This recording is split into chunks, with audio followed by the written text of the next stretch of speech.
maximum les échanges transversaux entre nous, enseignants, hein, la petite équipe qu'on avait constituée, et puis les étudiants. Sans qu'il y ait, et ça c'est un effet de l'enseignement en ligne, sans qu'il y ait de barrière aussi visible qu'en salle. Et ça c'est un phénomène très très curieux, dont témoigne encore aujourd'hui, la semaine dernière, j'ai encore un étudiant qui m'a dit ça, il ne s'attendait pas à trouver du tout une telle circulation des idées, y compris dans la contradiction de notre enseignement à nous. Et ça, je trouve que c'est très très important. Ça, c'est vraiment très important pour qu'un sentiment démocratique, pour que de la parole contradictoire circule. Hein. Donc, on a réussi ces petites choses. C'est un des rares trucs dont je suis fier à l'université, parce que ça marche encore aujourd'hui. Hein. Cette formation, elle existe toujours 17 ans après.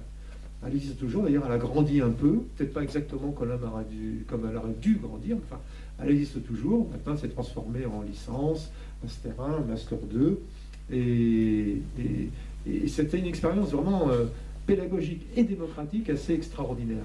L'autre il m'en reste plus que deux, j'arrive au bout, c'est quand j'ai quitté l'université, je suis revenu avec mes premières amours universitaires, c'est-à-dire les universités populaires. Et je me dis, c'est quand même bizarre que l'éducation populaire, avec tout son travail d'idées, pédagogique, démocratique, et ça, ne soit pas vraiment dans l'université. On y revient. Ben, je me dis, bon, bah, du coup, comme là, j'avais fait un peu tous les échelons à l'université, de direction de diplôme, de direction du FR, de direction de je sais pas quoi, je connaissais un peu comment ça marchait. Je me dis, ah, bah, tiens, je vais leur créer une université populaire dans l'université, puis après, je vais m'en aller. Et donc ça a marché, c'est incroyable. Je leur dis, bah, écoutez, il existe des universités du troisième âge, il existe des choses comme ça, hein, quand même, l'université de tous les savoirs, mais nous c'est pas ça. Nous on va accueillir des gens qui n'ont pas de diplôme, hein, et puis pas forcément pas de diplôme, mais surtout des gens qui n'ont pas de diplôme.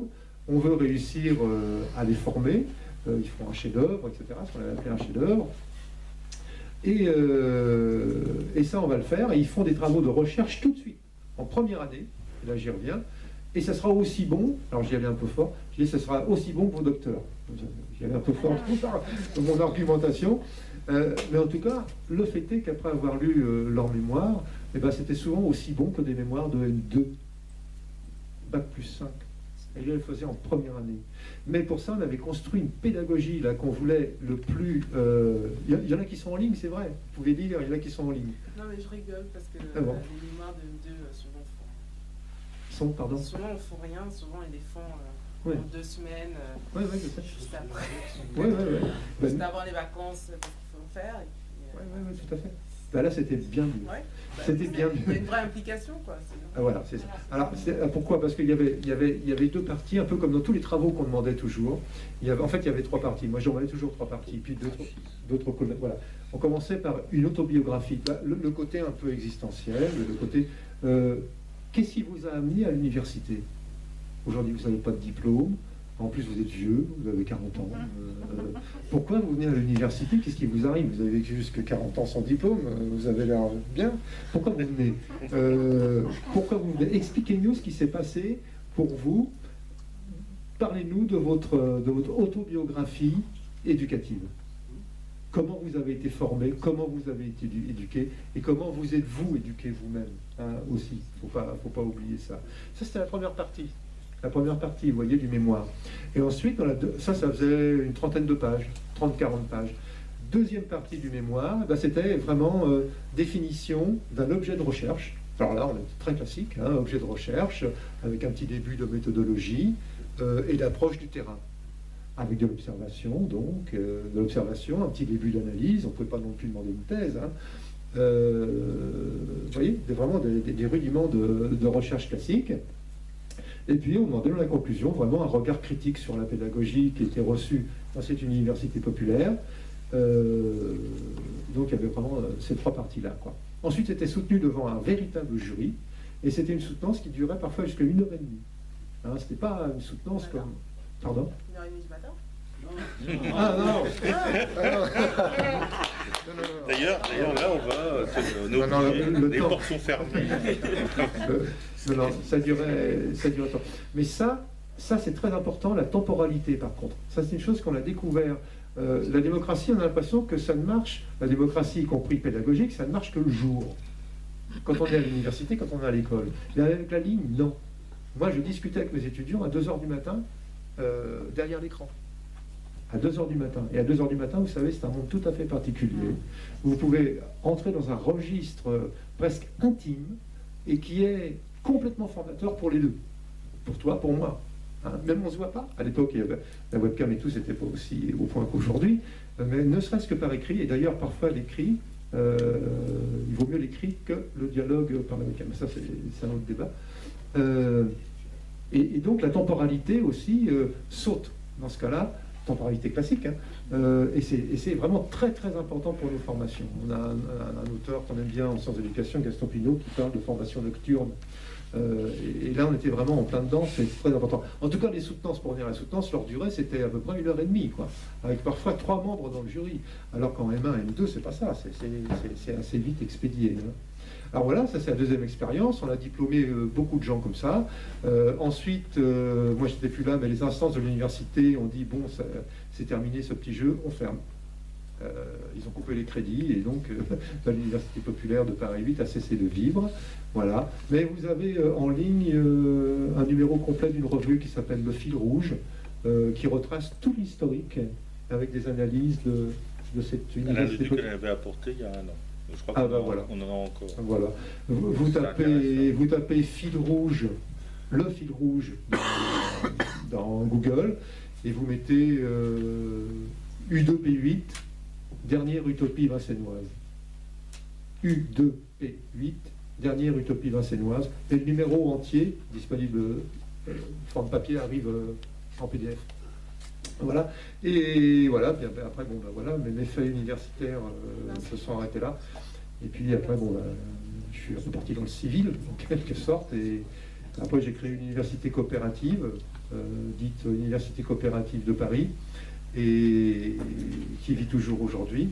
Et là, on a créé, c'était le premier laboratoire coopératif de recherche, justement pour réaliser un peu ce que j'évoquais tout à l'heure, laboratoire coopératif de recherche, où on a une école de la recherche qui enseigne des rudiments de recherche, un peu sur les bases que j'ai évoquées tout à l'heure, pédagogiques.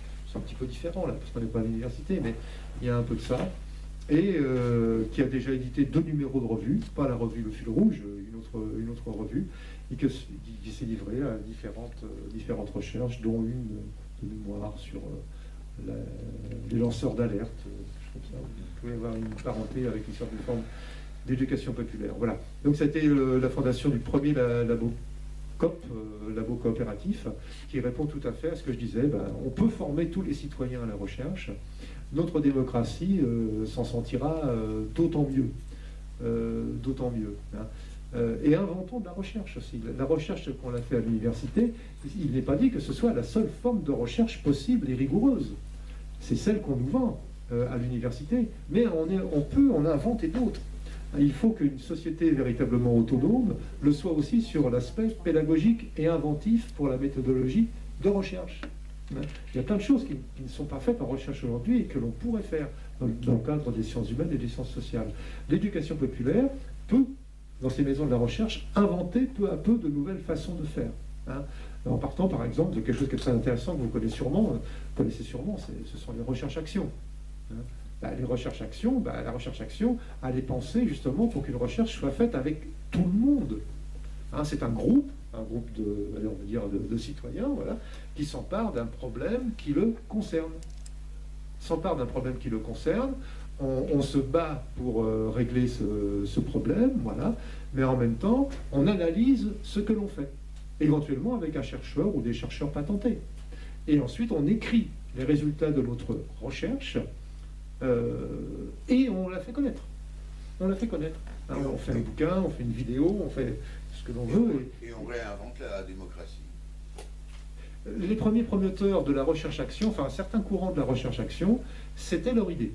C'est ça remonte loin, la recherche-action, ça remonte aux années 1940. Il y a eu plusieurs courants, mais ça remonte au moins aux années 1940, aux États-Unis. Et l'idée, c'était que avec la recherche-action, on peut transformer le réel. Alors, dans un premier temps, ça a été appliqué dans les entreprises. C'était appliqué dans les entreprises, mais c'était pour améliorer, et ça c'est pas tellement ma sensibilité, mais c'était pour améliorer un certain rendement sur les chaînes de travail, par exemple, des choses comme ça. Mais ensuite, ça s'est ouvert à complètement d'autres domaines, et aujourd'hui, dans le champ de la politique, la recherche-action, c'est quelque chose qui est extrêmement utilisé. Et tout le monde y devient chercheur. Et ça va de l'hôpital à l'université, en passant par je ne sais quelle entreprise. Tout le monde peut en faire. Tout le monde peut en faire et il faut y aller. Il faut y aller. Et ça a un pouvoir de transformation. Ça a réellement un pouvoir de transformation des personnes qui sont dans ce dispositif de recherche-action. C'est comme du brainstorming? Non, allez-y. C'est comme du brainstorming Pas tout à fait, non. Pour essayer de concrétiser une recherche-action, je vais en prendre une qui a réellement eu lieu, comme ça c'est le mieux. Et vous allez voir que c'est tout à fait accessible à l'éducation populaire et à la formation pour chacun à la recherche. Il y a une qui s'est développée. Trop long ? Non. Une qui s'est développée, ça fait une vingtaine d'années, mais elle pourrait tout à fait être reproduite aujourd'hui, dans un hôpital, avec des infirmières. Des infirmières qui étaient confrontées, souvent comme c'est le cas, aux derniers instants de vie de patients, en soins palliatifs par exemple. Voyez. Et souvent, ces infirmières, elles sont seules la nuit. Elles sont seules avec les personnes. Le personnel médical, patenté n'est plus là, le médecin n'est plus là, etc. Et il faut se débrouiller comme on peut. Il faut se débrouiller comme on peut pour assister la personne qui s'en va, qui souffre. Voilà. Et un groupe d'infirmières a décidé de faire une recherche-action. De faire une recherche-action sur cette question-là, pour voir comment on pouvait améliorer le geste professionnel, mais surtout la relation au patient quand il n'y a plus rien à faire. Qu'est-ce qu'on peut faire sur le plan médical quand il n'y a plus rien à faire? C'était leur question. Qu'est-ce qu'on peut faire quand il n'y a plus rien à faire? Voilà, donc ils se sont groupés, pas toutes les infirmières du service, mais un certain nombre suffisant. Elles se sont regroupées, elles ont demandé à un collègue, à l'époque c'était René Barbier, tu vois, donc c'est assez vieux quand même, elles lui ont dit, voilà, nous on va faire cette recherche-action sur le plan existentiel, comment on peut améliorer notre relation aux patients pour améliorer ces départs de la vie qui sont souvent pas comme ils devraient être. Et ils ont cherché ensemble pendant 6 mois, 7 mois, 8 mois. Alors comment ça se passe concrètement? Déjà, on constitue le groupe d'une façon hétérogène. Il faut qu'il y ait de l'hétérogénéité, mais pas trop non plus. Il faut qu'on soit à peu près tous d'accord sur ce que l'on cherche et ce que l'on voudrait bien obtenir.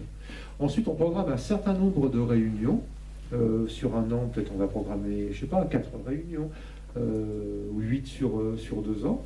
Et dans certaines de ces réunions, on décide, là, on a besoin vraiment d'un spécialiste pour venir nous parler du soin palliatif, plus particulièrement, ou de tels médicaments. On a vraiment besoin là d'un spécialiste. Là, par contre, cette fois, on a besoin vraiment d'un psychanalyste. On a vraiment d'un psychanalyste qui va venir nous parler du rapport à la mort. Et de la pulsion de vie aussi, il n'y a pas que qui va venir nous parler de ça. Tiens, maintenant on aura bien besoin d'avoir les avis d'un sociologue qui nous parle, ou d'un anthropologue on a besoin qu'on nous parle de la mort en tant qu'approche civilisationnelle.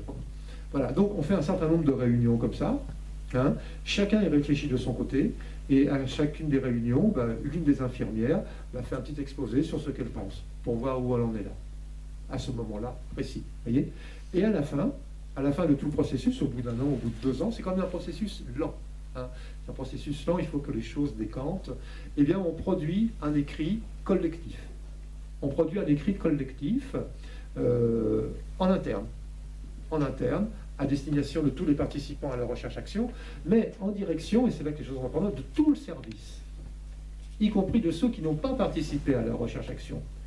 Et au-delà du service, peut-être à tout l'hôpital. Et après coup, si on veut le publier, il faut peut-être écrire un petit peu des choses pour qu'un éditeur accepte on peut le publier. Mais ce qui est observé, c'est qu'ensuite, des choses changent. Elles changent non seulement dans le comportement des infirmières qui se sont posées cette question, hein, et elles changent aussi au niveau de l'encadrement, de la hiérarchie en quelque sorte, qui voit que vraiment ces infirmières maintenant connaissent vraiment profondément les choses, sont capables de leur apprendre des choses qu'eux-mêmes ignorent,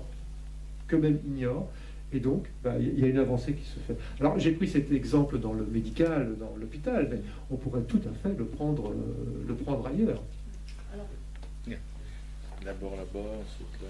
Ce que vous dites, en fait, on l'a pratiquement vécu l'année dernière au niveau de la société avec ce qu'on a appelé la nuit debout, finalement, parce que ça a été pratiquement une recherche-action initiée par les citoyens, qui était spontanée, pour essayer de comprendre ce qui se passait à ce moment-là, c'était le code du travail qui était en fin de vie, hein, ce qu'on faisait comme soins palliatifs, justement, et c'est presque ce qui s'est créé, justement, en France l'année dernière, finalement. Même si, moi je l'ai vécu à Charleville, sans vouloir dénigrer ou quoi que ce soit, ça manquait énormément justement de méthodologie, et ça finissait plus souvent, c'est qui allait trébucher dans le barbecue après 4 canettes que de vrais questionnements. Mais l'intention était vraiment là, et il aurait vraiment fallu que ça continue avec une certaine méthodologie. Il y avait vraiment une intention de se retrouver, d'essayer de faire ensemble pour essayer de comprendre et de produire quelque chose. Bon, moi, ce que j'ai vu à Charleville, c'est pas aller suffisamment loin. Tu as vraiment raison. Par exemple, si on prend l'atelier parisien sur la réécriture de la Constitution, par exemple, qui avait lieu à la place de la République, il y avait de ça. Hein, il y avait de ça. Sauf que c'est le même écueil que tu soulèves. Il n'y avait pas vraiment de formation méthodologique à la recherche. Et souvent, il n'en est pas sorti grand-chose de cette démocratie directe. Finalement, c'était Nuit debout une tentative de démocratie directe. Vraiment de démocratie directe, horizontale et extrêmement participative. Mais qu'est-ce qu'il en reste à l'arrivée? Qu'est-ce que ces ateliers ont publié véritablement? Comment les résultats ont-ils été passés au crible de la critique et de l'autocritique, etc. Ça, c'est des éléments qui manquent. Mais il y avait des velléités d'aller dans ce sens-là, tout à fait. Mais la recherche-action, maintenant, c'est vraiment une vieille histoire. Vous voyez, ça remonte à 1940. Donc, mais ça, c'est un outil extrêmement précieux pour la démocratie et pour non seulement à l'université, bien évidemment, parce que nous, à chaque fois qu'on a construit un dispositif dont j'ai parlé, on s'est constitué en recherche-action, en fait. On a fait un bouquin collectif sur l'enseignement en ligne. On a fait une revue collective sur l'U2P8. On devait faire un livre sur le C d'accueil. Tous les articles sont prêts, mais le livre, je ne sais pas pourquoi, c'est les mystères des désirs de chacun. On ne l'a pas fait paraître. C'est dommage, je trouve. Mais vous pouvez quand même trouver des articles sur le net, des articles qui ont été faits sur la première expérience d'accueil. Il y a des articles sur le net là-dessus. Donc c'est ça aussi qu'il faut derrière, c'est-à-dire que soit offert quelque chose véritablement au public plus large que l'atelier ou que la recherche-action elle-même, de façon à ce que d'autres puissent, qui sont à peu près dans la même situation, puissent s'en emparer, critiquer la chose et rebondir sur elle éventuellement. Et là on peut vraiment avancer, quoi. On peut vraiment avancer. Alors pour Nuit debout, moi quand j'y pense, c'est quand même quelque chose que cette tentative de démocratie directe. Et là on retombe complètement dans l'hétéronomie, je trouve, avec ce qui nous arrive en même temps. On est un peu plus d'un an après le début de la Nuit debout. Nuit debout démarre, une semaine après, le mouvement Macron démarre. Un an après, si on fait le bilan, le bilan du positif et du négatif en termes de gain de pouvoir hétéronome, parce que ce qu'on nous a vendu avec le mouvement En Marche, c'est de l'hétéronomie à plein. C'est de la reproduction de ce qui existe déjà depuis à peu près un siècle, enfin depuis le début de la Ve République. Ce n'est rien d'autre que ça. C'est le divin qui descend sur Terre. C'est le divin qui descend sur Terre, et voilà. C'est-à-dire, il s'en réclame lui-même, d'ailleurs, du divin. Donc, on ne peut pas faire mieux, quoi. Et là, on est vraiment dans de l'hétéronomie, en ce sens que c'est l'inverse d'une société autonome, pour Castoriadis, qui part de l'éducation populaire, qui part du sens démocratique réellement partagé. Eh bien, on va construire quelque chose de neuf, le plus ensemble possible. le plus ensemble possible. Alors on ne peut pas toujours être ensemble. On peut pas toujours être ensemble. Il y a des moments où il faut que je fasse la cuisine, que je fasse la vaisselle, et je ne peux pas passer mon temps avec des assemblées générales à voter.